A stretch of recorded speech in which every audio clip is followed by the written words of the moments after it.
શું થયું તું કાકી? અરે યાર, હમણાં બધા ભાઈબંધો છે ને, એ રજાઓ હોય ને એટલે બસ મારા ઘરે જ બેઠા હોય આખો દિવસ. ઘર ખોલું એટલે બસ હમણાં ભાઈબંધ. પણ તો ઘર છે તો આવે યાર એ લોકો. યાર તો કોણ આવે બીજું? ઘરમાં કોણ આવે? તે કોઈ દિવસ જોયું કે આમ ઘરનો દરવાજો ખોલ્યો અને ગધેડા બેઠા હોય ને આમ કૂતરા હુતા હોય ને? એવું નહીં, પણ તમને આમ આવા ફ્રી ટાઈમ હોય છે તો પછી મારી સાથે આવો ને મારા પપ્પાના ઘરે. મને છે ને તઈ નહીં ગમતું યાર. તારા પપ્પા જેટલો કંજૂસ કોચરો માણસ મેં નહીં જોયો. કેમ એવું કહો છો? તારા પપ્પા બાથરૂમમાં નાવા જાય ને એટલે ત્યાં મને કપડા પકડાઈને બહાર આમ ઉભો રાખે.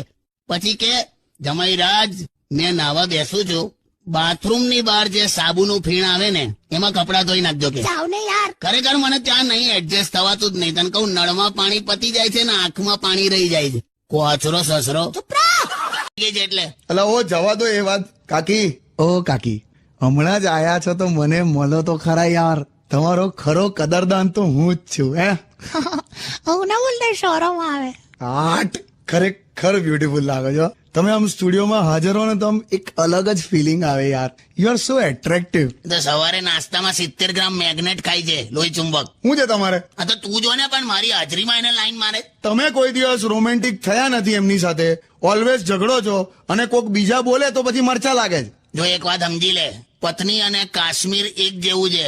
બંને આપણી સમસ્યા છે, પણ પાડોશી જોયા કરે ને તો ગુસ્સો આવે. અરે હું એને એમ કહેતી હતી કે આજે મસ્ત સૂટ પહેરીને આવ્યો છે ને તો એકદમ આમ હીરો લાગે છે, આમ હેન્ડસમ. થેન્ક યુ કાકી.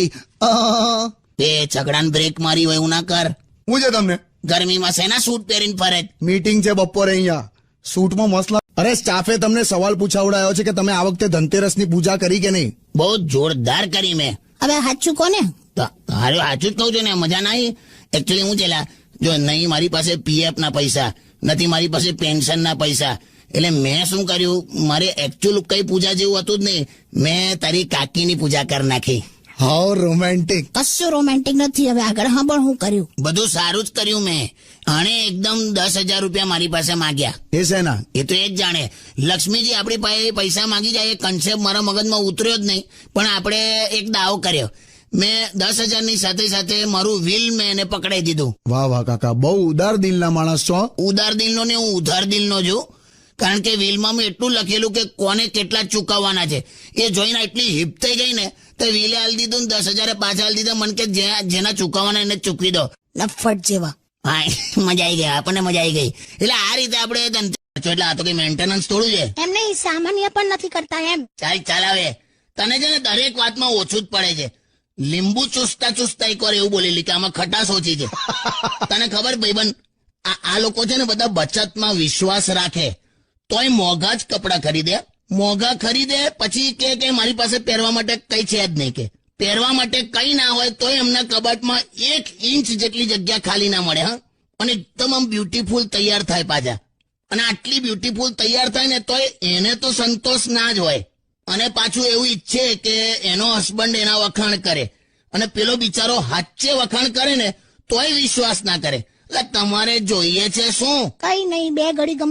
આઈ જો કબાટ જેવી સ્ત્રી. વેલકમ કાકી.